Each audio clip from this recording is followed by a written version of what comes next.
9 heures, l'ouverture de la Bourse de Paris. Cela s'annonce en progression aujourd'hui après 5 séances consécutives de hausse.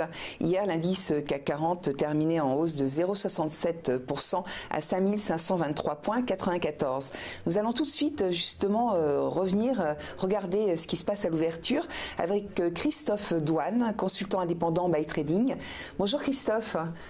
Bonjour Christine. Vous êtes avec nous en duplex, ravi que vous soyez là ce matin pour l'ouverture de la Bourse de Paris. Alors on s'attend à une nouvelle hausse du CAC 40 aujourd'hui, après 5 séances consécutives de hausse. La barre des 5500 franchie hier, Wall Street toujours bien orienté. Bon, Tokyo, petite prise de bénéfices ce matin. Vous voyez le marché comment aujourd'hui ? Alors écoutez, oui c'est vrai, on a encore un Wall Street très dynamique. On a eu hier une séance européenne dans la lignée de ce qu'on a depuis le début de l'année. On vient d'enchaîner comme une 5e séance consécutive. On a quasiment pris 4% depuis le début de l'année, donc c'est quand même relativement punchy. Par contre là en préouverture, on se situe quasiment flat au moment où je vous parle. Là on va pas tarder à ouvrir. On est à 5520. Donc on était à 5523 en clôture. Donc c'est un peu redescendu là, ouais, c'est un peu redescendu.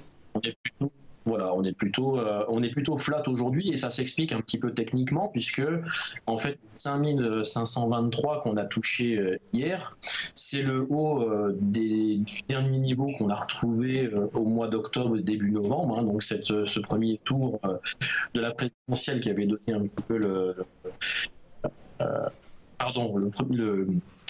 point qu'on avait retrouvé, le point le plus haut qu'on avait retrouvé depuis le tour présidentiel.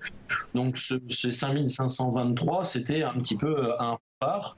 Quoi qu'il en soit, on est quand même arrivé, même en fin de clôture, au plus haut, mais quasiment au point près, 5523 qu'on avait obtenu au plus haut le 1er novembre 2017. Et on l'a en clôture. Ça fait que, et là aujourd'hui, on est quand même en ouverture, toujours au-dessus des 5516. Et ces 5516, c'était le plus haut en clôture qu'on avait eu au 1er novembre. Donc, tant qu'on est au-dessus des 5516, on peut éventuellement tenir et reprendre une hausse. Quoi qu'il soit, on a eu quand même un passage de 5250 à 5530 en l'espace de 5 jours. Ça demanderait une prise de bénéfice ou une prise de souffle pour pouvoir repartir plus haut. Et les premiers niveaux qu'on pourrait retrouver en termes de consolidation sont les 5470 dans un premier temps et 5430. Au-dessus des 5430 et même au-dessus des 5470, il n'y a absolument aucun élément qui pourrait nous dire que la tendance haussière court terme qu'on trouve depuis ce début d'année vienne pour l'instant assez soufflée. Donc on le voit là, on est à moins 0,11 à 5517,94, moins 0,13 même, donc l'annonce effectivement la Bourse de Paris, quelques prises de bénéfices ce matin. Est-ce que on va regarder peut-être les principales variations, si nous les avons, oui.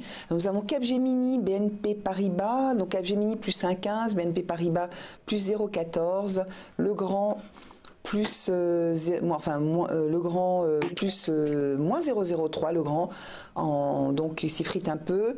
Renault plus 0,32, Airbus plus 0,26, Total plus 0,14, toujours bien orienté le pétrole. Veolia moins 2%, ST Micro moins 0,6, ST Micro qui était pourtant bien orienté hier, Bouygues moins 0,54, Danone moins 0,51 et Vinci moins 0,43. Donc l'euro était contre dollar à 1,1940, donc en dessous des 1,20. Donc il remonte légèrement ce matin. L'euro, qu'est-ce que vous voyez comment, Christophe? Et il va avoir quelle incidence sur la Bourse de Paris? Peut-être peser un peu, justement? Oui. Alors, excusez-moi, parce qu'il y a un petit décalage dans le retour, donc je vous ai coupé, désolé. C'est la technique. Les 1,20 en ce moment, c'est pas un sujet pour l'euro. Je vous en ai parlé un petit peu hier, on est sorti par le haut en court terme d'un canal baissier.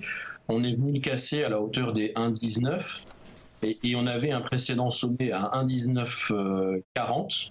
Donc aujourd'hui, on est venu, après cette extraction haussière, on est venu taper les plus hauts à 1,2090 et on vient aujourd'hui à 1,1940 en appui sur l'ancien point le plus haut qui datait de fin novembre. Donc on peut tout à fait éventuellement, on est sur un niveau, en tout cas un niveau intéressant, qui pourrait voir à très court terme un rebond de l'euro, surtout que on a un dollar index qui est à nouveau en difficulté sur cette zone des 92,60. C'est une zone qui a fonctionné plusieurs fois à l'encontre du dollar index.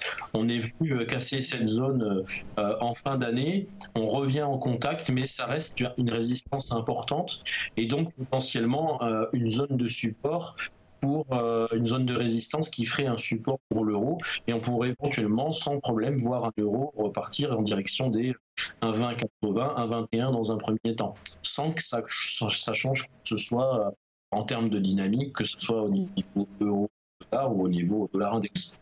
Après, le focus euro-dollar des indices européens, il n'est pas forcément corrélé. On peut tout à fait avoir un euro-dollar qui baisse et des indices européens qui baissent, ou l'inverse. C'est pas quelque chose qui est 100% corrélé, et clairement. Et puis, on va dire que pour l'instant, le marché les marchés depuis le début de l'année, qu'ils soient européens ou qu'ils soient américains, est complètement au beau fixe. Il n'y a rien, il n'y a pas de news qui sont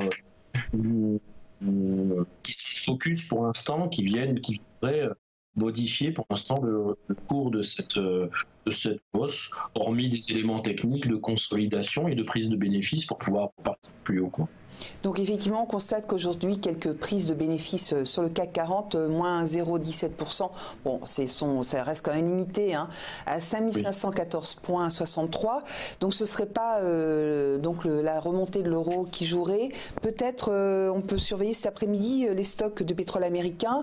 Est-ce que il continue d'être vigoureux, enfin si le prix, les stocks sont on va dire pas très élevé et qu'il y a à nouveau des mises en production de pétrole, et est-ce que ça pourrait jouer sur le prix du pétrole et dans ce cas-là être positif sur la bourse de Paris ou pas? Là aussi, c'est encore une histoire de corrélation. On a vu plusieurs épisodes l'année dernière. On a vu un épisode de plusieurs mois où on avait carrément tous les indices, qui soient américains ou qui soient européens, relativement corrélés au niveau du pétrole, parce que c'était une inquiétude par rapport au niveau du pétrole. Vous savez, c'était au moment où on avait des niveaux qui étaient relativement bas, et on avait peur de retrouver des niveaux encore plus bas, comme on avait pu le voir auparavant, aux alentours des 30. Et donc, le focus qu'on peut avoir en ce moment sur le pétrole, il est principalement baissier, c'est-à-dire les indices vont réagir si le pétrole baisse. En l'occurrence, on a une explosion du pétrole depuis un certain temps. On a explosé la zone des 60, on est maintenant à 63, on a fait une vraie boutique verte hier. C'est pas vraiment non plus pour l'instant un focus pour les marchés, que ce soit américains ou européens. Vous savez, les corrélations, elles viennent. On ne peut pas dire que les marchés indiciels soient corrélés ni au pétrole ni au dollar. C'est des moments où on va dire que les corrélations sont synchro, et des fois elles sont désynchro. En tout cas, pour l'instant, je ne vois pas de focus des marchés ni sur le pétrole ni sur le dollar. On est vraiment dans la dynamique de la continuité des réformes fiscales et du pricing des réformes qui sont engagées aux États-Unis, parce que ça pourrait aussi impacter au niveau européen, pourquoi pas.